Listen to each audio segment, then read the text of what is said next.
నందమూరి బాలకృష్ణ అభిమానులకి ఒక శుభవార్త. అఖండ 2 సినిమా విడుదలకి ఇప్పుడు లైన్ క్లియర్ అయినట్లుగా సమాచారం అందుతోంది. నందమూరి బాలకృష్ణ హీరోగా బోయపాటి శ్రీను దర్శకత్వంలో అత్యంత ప్రతిష్టాత్మకంగా తెరకెక్కిన చిత్రమే అఖండ 2 తాండవం. భారీ అంచనాల మధ్య డిసెంబర్ 5వ తేదీన ప్రపంచవ్యాప్తంగా విడుదల కావాల్సినటువంటి ఈ అఖండ 2 మూవీ కొన్ని అనివార్య కారణాల వల్ల విడుదల వాయిదా పడింది. దానికి కారణం ఏంటంటే ఈరోస్ ఇంటర్నేషనల్ అనేటువంటి బాలీవుడ్ సంస్థకి 14 రీల్స్ ఎంటర్టైన్మెంట్ సంస్థ ప్రొడ్యూసర్స్ కొన్ని లావాదేవీల విషయంలో బకాయిలు ఉండడం, ఆ బకాయిల నేపథ్యంలో ఏరోస్ ఇంటర్నేషనల్ సంస్థ ప్రతినిధులు మద్రాస్ హైకోర్టును ఆశ్రయించడం, మద్రాస్ హైకోర్టు ఈ సినిమా విడుదలకి మధ్యంతర ఉత్తర్వులు ఇస్తూ స్టే ఇవ్వడం, ఇవన్నీ మనం చూసాం. అయితే మంగళవారం రోజు అంటే ఈరోజు ఈ కేసుకు సంబంధించినటువంటి విచారణ కోర్టులో జరిగేటువంటి అవకాశం ఉంది. అయితే ఆ కోర్టు తీర్పును బట్టి ఈరోజు అఖండ 2 ఈ సినిమా విడుదలకు సంబంధించి ఒక స్పష్టత వచ్చేటువంటి అవకాశం అయితే స్పష్టంగా ఉంది.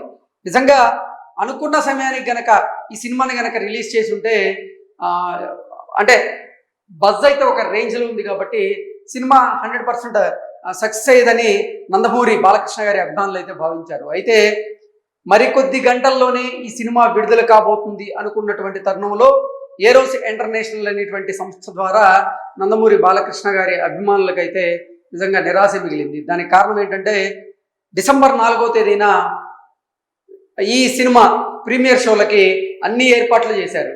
అయితే 14 రీల్స్ ఎంటర్టైన్మెంట్ సంస్థ బకాయిలు ఉన్నటువంటి నేపథ్యంలో ఏరోస్ ఇంటర్నేషనల్ సంస్థ వారితో న్యాయ పోరాటం చేసేటువంటి క్రమంలో భాగంగా మద్రాస్ హైకోర్టుకు వెళ్ళడం, మద్రాస్ హైకోర్టు ఈ సినిమా విడుదలకు స్టే ఇవ్వడం, ఇవన్నీ చకచకా జరిగిపోయాయి. ఆ తర్వాత ఈ సినిమాకి సంబంధించినటువంటి విడుదల అంశం మీద రకరకాల డేట్లు వచ్చాయి, రకరకాల వార్తలు కూడా వచ్చాయి. వాటి మీద అయితే ఈ చిత్ర యూనిట్ మాత్రం స్పందించినటువంటి దాఖలాలు లేవు. అయితే రామ్ యాక్షన్, గోపి యాక్షన్ వీరు మాత్రం ఈ చిత్రం విడుదల వాయిదా పడినటువంటి నేపథ్యంలో వారు సోషల్ మీడియా వేదికగా చేసుకుని ఒక పోస్ట్ అయితే పెట్టడం జరిగింది. మేము ఈ సినిమా విడుదల వాయిదా పడినటువంటి నేపథ్యంలో చింతిస్తున్నాము, నందమూరి అభిమానులను క్షమాపణ అడుగుతున్నాము అంటూ కూడా వారు పెట్టినటువంటి పోస్ట్ ఏదైతే ఉందో అది వైరల్ అయింది. తర్వాత రకరకాలుగా వార్తలు వచ్చాయి. ఎందుకంటే ఈ అంశం ఏదైతే ఉందో, ఈ వివాదం ఏదైతే ఉందో, ఈ వివాదాన్ని కోర్టు బయట రామ్ అచంట, గోపి అచంట ఏరోస్ ఇంటర్నేషనల్ ప్రతినిధులతో వారు సెటిల్మెంట్ చేసుకునేటువంటి అవకాశం ఉందని రకరకాలుగా వార్తలు వచ్చాయి. అలాగే ఆంధ్రప్రదేశ్ మంత్రివర్యులు నారా లోకేష్ గారు ఈ వివాదంలో ఆయన కలగజేసుకొని ఆయన చొరవ చూపించి ఈ సినిమా విడుదలకి అయితే ఆటంకాలు ఉన్నాయో ఆ ఆటంకాలను పరిష్కరించే దిశగా నారా లోకేష్ గారు ప్రయత్నం చేశారు. అయిపోయింది, సినిమా విడుదల తేదీ కూడా రాబోతుంది అనేది మనం విన్నాం. అయితే ఈరోజు మంగళవారం మధ్యాహ్నం ఈ అఖండ 2 విడుదలకి వాయిదా వేస్తూ అంటే స్టే ఇచ్చినటువంటి నేపథ్యంలో ఆ స్టేకి దాని మీద విచారణ జరిగే అవకాశం ఉంది. ఆ విచారణలో కనుక ఒక స్పష్టత కనుక వస్తాయి, అంటే కోర్టు కనుక ఈరోజు కనుక తీర్పుని కనుక వెలువడిస్తే ఈ సినిమా విడుదల డేట్ అయితే ఫిక్స్ అయ్యే అవకాశం ఉంది. ఈ సినిమా డేట్ అయితే ఇప్పటికే ఫిక్స్ అయిపోయింది, సినిమా ఎప్పుడు విడుదల చేయాలి ఏంటనేది. కాకపోతే ఈ సందిగ్ధత ఏదైతే ఉందో దాని మీద స్పష్టత వచ్చిన తర్వాత చిత్ర యూనిట్ ఈ రిలీజ్ డేట్ మళ్ళీ అనౌన్స్ చేసేటువంటి అవకాశం ఉందని అందరూ అనుకున్నారు.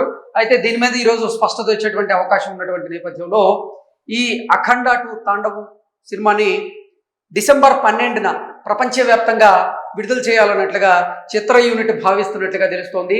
11వ తేదీన ఈ సినిమాకి సంబంధించినటువంటి ప్రీమియర్ షోలు కూడా పడేటువంటి అవకాశం ఉన్నట్లుగా తెలుస్తోంది.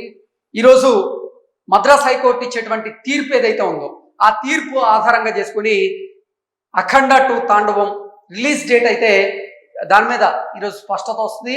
అంటే చిత్ర యూనిట్ అయితే ఇప్పటికే సంసిద్ధమై ఉన్నారు. డిసెంబర్ 12వ తేదీన ప్రపంచవ్యాప్తంగా ఈ సినిమాని విడుదల చేయాలని వారు కూడా భావిస్తూ ఉన్నారు. కాబట్టి ఈ కోర్టు తీర్పు వచ్చేటువంటి దాని ప్రకారంగా వారైతే రిలీజ్ డేట్ని ప్రకటించేటువంటి అవకాశం ఉంది. ఒకవేళ కోర్టు తీర్పు కనుక ప్రొడ్యూసర్లకు కనుక నెగిటివ్గా వస్తే వారికి ఆ కోర్టు బయట కూడా సెటిల్మెంట్ చేసుకోవడానికి సిద్ధమైనట్లుగా కూడా కొన్ని వార్తలు అయితే వస్తున్నాయి. ఏది ఏమైనప్పటికీ అఖండ 2 తాండవం మూవీని ఎట్టి పరిస్థితుల్లో డిసెంబర్ 12వ తేదీన ప్రపంచవ్యాప్తంగా విడుదల చేసేందుకు సిద్ధమైనట్లుగా ప్రొడ్యూసర్లు ఆ చిత్ర యూనిట్ కూడా తెలుస్తోంది. సో ఈరోజు మద్రాస్ హైకోర్టు ఇచ్చేటువంటి తీర్పు ఆధారంగా ఈ విడుదల తేదీని ప్రకటించేటువంటి అవకాశం అయితే స్పష్టంగా కనిపిస్తుంది. Thank you so much.